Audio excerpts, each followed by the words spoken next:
বছর যে কাজ করলাম, প্রথমবার ট্রেনিং নিয়েছিলাম, এখন ট্রেনিং এসে কী কাজ করতে পারিনি বা কী কাজ করতে গিয়ে সমস্যা হচ্ছে, এগুলো আমরা তুলে ধরে সমস্যাগুলো মিটিয়ে দেবো এবং পঞ্চায়েতে গিয়ে সরকারি যে ব্যবস্থাপনায় ভালো পঞ্চায়েত করে তুলব, নিজের এলাকাটাকে সুন্দর করব, মানুষের উপযুক্ত বসবাসের জায়গা তৈরি করব, যেখানে আমি বসবাস করতে পারবো, আমার পাড়াপড়শি, আমার গ্রামের লোক, আমার পঞ্চায়েতের লোক, আমার এলাকার লোক যেন শান্তিতে স্বাধীনভাবে বাঁচতে পারি। সেটাই তো পঞ্চায়েতে আমাদের কাম্য। সেই কাজটা করার জন্যই আপনারা নির্বাচিত হয়েছে। এত কষ্ট করে বর্ষাকাল আমাদের জেলায় চাষ লেগে গেছে, সবারই ঘরেই টুনাগুলো চাষে, তার রাস্তার মধ্যেও এতটা সময় কাটে আস্তে আস্তে আস্তে তার মধ্যে সময় কাটিয়ে আমরা এসে গেছি, আরও ভালো দিন ছিল। সকলকে আমাদের জেলা পঞ্চায়েত ও গ্রাম উন্নয়ন দপ্তর পক্ষ থেকে অভিনন্দন, শুভেচ্ছা জানাই। আমি ডেপুটি ডিপিআরডিও, আমার নাম জয়দেব কুমার। কোন তরকারিতে বা কোন রান্নাতে কি ফোড়ন লাগবে বা কি সবজি লাগবে সেটা আমি জানতে পারবো।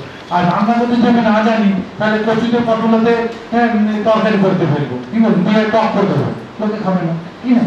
কারণ আর আমি যদি জানি যে কচুর সাথে পুঁই দিয়ে মাছের মাথা দিলে ভালো রান্না হয়ে যাবে, তাহলে সেটা খেতে সুস্বাদু হবে। ঠিক আমরা যদি ছোট ছোট আইনটা একটু মাথার মধ্যে নিয়ে নিই, তাহলে পঞ্চায়েতের কার্যকরতা শুরু হবে। তো যাই হোক, আর একটা থাকে যদি কোনো পঞ্চায়েতের বিরোধী মেম্বার থাকে, বলুন, হ্যাঁ বাথরুমের কাছে সেটা হয়েছিল শেষ নাকি? আমরা কৃষি তো কি প্ল্যান নিয়েছেন? স্যার প্ল্যানই হয়, বাস্তবায়িত করা খুব মুশকিল ব্যাপার। পঞ্চায়েতের ক্যাজুয়ালদের এখন 3 মাস বাইরে দেওয়া হয়। কিসের ইনকাম নেই পঞ্চায়েতের? এটা তো আমার এখানে আমি তো ওটা তো বড় কথা। স্যার আমি ওই কথা এখানে শুনতে আছি। আমি এখানে ওই কথা শোনার জন্য একটা প্ল্যাটফর্ম না। কেন সুদানি মাইনে হয়নি, ক্যাজুয়াল মাইনে হয়নি, সেগুলো বড় কথা। আপনি কৃষি প্রাণী সম্পদের সঞ্চালক আছেন, আপনি এই সবাই আলোচিত করুন যে আপনার এই যে প্ল্যান করছে, আমরা কৃষি প্ল্যান থেকে এই স্কিমটা আমরা নিতে পেরেছি। আপনাদের কি ঠিক ছিল? একটা জায়গায় মানে চম্পকা কলোনি আমাদের একটা গ্রাম, সেখানে প্রায় 500 বিঘা জমি আছে। 1 কিলোমিটার মানে 1 কিলোমিটার না, 800-900 মিটার একটা ড্রেন আছে। ড্রেন করেছেন? হ্যাঁ, ড্রেন করা হয়নি। ড্রেনটাকে সংস্কার করার চেষ্টা করা হচ্ছে। ঠিক আছে, প্ল্যানে নিয়েছেন তো? না না, নিয়েছি। ওই তো এটাই তো বলবে যে একটা পুরনো ড্রেন ছিল, আগে হয়েছিল, সেটা এখন আস্তে আস্তে মানগুলা 5 গড়া তোরগ্রাম পঞ্চায়েত। 5 গড়া তোরগ্রাম। বলুন কি আপনারা কি প্ল্যান নিয়েছেন? তো কৃষকদের জন্য প্রবলেম এগুলো গ্রামে দেওয়া হয়। হ্যাঁ, ঠিক আছে, এই প্ল্যানে কি ঢুকিয়েছেন? উনি যেমন বললেন একটা ড্রেন, একটা কৃষি ড্রেন, অর্থাৎ যেখানে ড্রেনের জন্য মানে আপনি কি জানেন প্ল্যান হয়েছে ছিলেন কি না, যেতে পারেননি তখন? না না, আমি যেতে পারি। যেতে পারেননি না, বুঝুন পরমিশন প্ল্যান করে দেয়, ইকুয়েশন নয়। তাহলে আমরা আমাদের পঞ্চায়েত এলাকায় কি দরকার কৃষি প্রাণী সম্পদে কত কাজ, এই যে আমাদের দেখুন সরকার থেকে যেমন বলে মিনিকেট পাই, ফসল বীমা যোজনা পাই, এগুলো তো বিনা বাধাকারী লোককে অ্যাওয়ারনেস করা। আমাদের গরু প্রাণী আছে সেই জায়গায় রাস্তা, ড্রেন, কল এগুলো ভাগ হয়ে যায়। তাহলে আমরা কৃষি থেকে কোনো আগে যেমন হচ্ছে না, হয়তো ড্রেন হচ্ছে, ড্রেনটাও তো হ্যাঁ ড্রেনটা দিয়ে একটা ড্রেন হয়তো পায়, কিন্তু আদার ধরুন আগে এই যে মুরগি দেয়, মুরগিটা ওই টাকাতে করা যাবে, ওই টাকাতে নয়, ওই বিএলজিওরা দিয়ে দেবে ওটা। হ্যাঁ, ওই তো আমি বলি আমি বলতে চাইছি স্কিম মানে কর্মসূচি, যেমন হচ্ছে বৃদ্ধ ভাতা, বার্ধক্য ভাতা, বিধবা ভাতা, এগুলো যেমন একটা স্কিম, ঠিক তেমনি এগুলো হচ্ছে নারী, মহিলা এবং শিশুদের জন্য কর্মসূচি। কি কি আছে? পঞ্চায়েতের প্ল্যানিং এর যেমন একটা উদ্দেশ্য থাকে, তেমনি ন্যাশনাল হেলথ মিশন অর্থাৎ জাতীয়ভাবে যে স্বাস্থ্য মিশন আছে, তার একটা উদ্দেশ্য হচ্ছে সামগ্রিকভাবে সব এলাকা, মানে শুধু হুগলি জেলার নয়, সমগ্র জেলার ভিত্তিক শিশু মৃত্যু, মাতৃমৃত্যু এগুলো কমানোর চেষ্টা করা। আর হচ্ছে যে স্বাস্থ্য কেন্দ্রে যে পরিষেবাগুলো দিয়ে থাকে, ধরুন দিদিমণি নেই বা হেলথের দিদিমণি নেই বা ডাক্তার নেই বা ওষুধ ব্যবহার করা, এইগুলোর বিষয়ে বলেন। প্রাতিষ্ঠানিক প্রসব এগুলোর কথা বারবার তারা বলেন, স্বাস্থ্যের যারা দিদিমণিরা যান। এই যে আমরা ছবিতে দেখতে পাচ্ছি যে ডিসপেন্সারি গ্রাম পঞ্চায়েত স্তরে যেগুলো আছে, সেখান থেকে টিকাকরণ বা মায়েদের বিভিন্ন পরিষেবা দেওয়া হচ্ছে। এগুলো সবই ন্যাশনাল হেলথ। প্র্যাকটিস করবেন আপনারা, মানে এটা আপনাদেরকে তথ্য খাতা রাখতে হবে। ট্রেনিং এসেছেন, কেউ খাতা দিয়েছি আমরা, কিন্তু কেউ খাতা লেখেনি।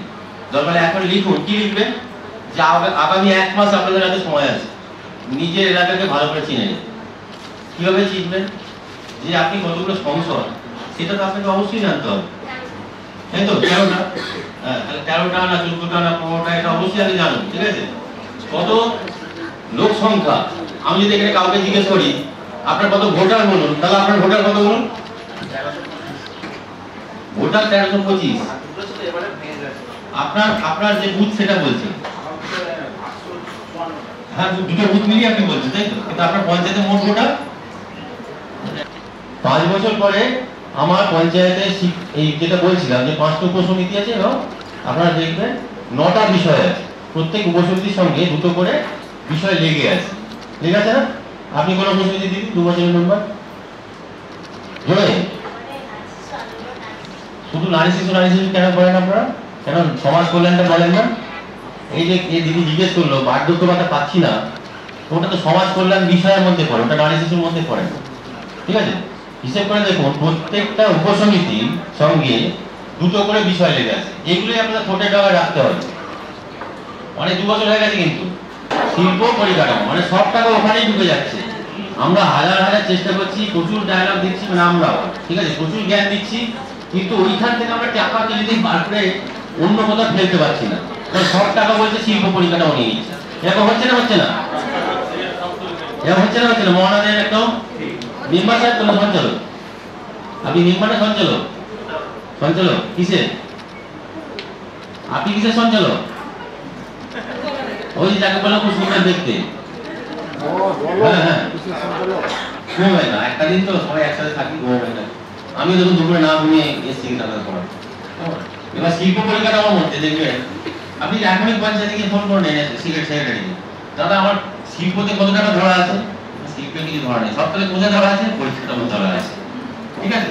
তাহলে ধরুন তাহলে আমার এলাকাতে 20 শিল্প, আমার যদি এখন থেকে টার্গেট সেট না করে যে আমি 10 বছর পরে মেয়েকে দিয়ে দেবো, তাহলে ভেবে নেবো মেয়ের বিয়ে হলে হবে, না হলে না হবে, ঠিক আছে? এরকম যদি আমার ভাবনা থাকে, পঞ্চায়েতের কর্মচারীরা থাকলেন, ঠিক আছে, এবং সেইটা থেকে ওই মিটিংটা থেকে ওটা 10ই আগস্টের মধ্যে করার কথা, 10ই আগস্টের মধ্যে করার কথা, তাহলে সেইটা আপনারা সেই মিটিং এ বসে সিদ্ধান্ত নিচ্ছে পুরো রাজ্য সরকারের মতো আর কি, যে আপনি কোন উপসমিতিতে কত টাকা বরাদ্দ করবেন। এই জন্য আমি কেন্দ্রীয় টাকা মানে সেটাকে সিএফসি বলবো, কেন্দ্রীয় অর্থ কমিশন, সেন্ট্রাল ট্যাক্স কমিশনের টাকা।